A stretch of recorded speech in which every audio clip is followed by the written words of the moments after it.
After more than 20 years together, Jim Obergefell proposed to John Arthur.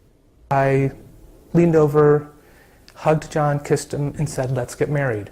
Arthur lay dying from ALS, known as Lou Gehrig's disease, able to move only his head, right arm, and right hand. On a chartered medical plane parked at the Baltimore-Washington International Airport, they married in July 2013. Being able to say those words and to make those promises to the love of my life was the happiest moment of my life. They flew straight home to Cincinnati, not realizing their Maryland wedding would not count in Ohio. Voters here in Ohio passed a state constitutional amendment to ban same-sex marriages in 2004. The state also does not recognize same-sex marriages performed legally in other states. Arthur's health was failing when the couple learned a death certificate would list Arthur as single. Obergefell sued Ohio and initially won, so when Arthur died that October, he was listed as married.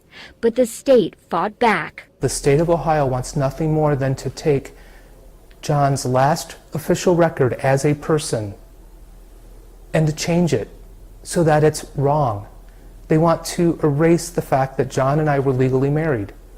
They want to erase the official record of our marriage, of me as John's spouse. There's no way I would ever stop fighting for that.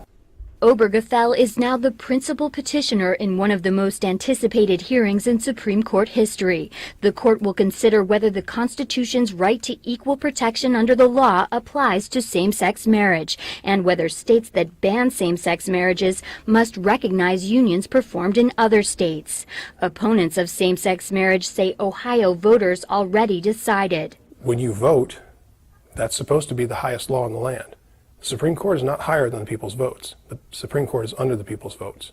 And if the Supreme Court can come out and override the will of the people, that's a distinct problem. Now we've got a tyranny.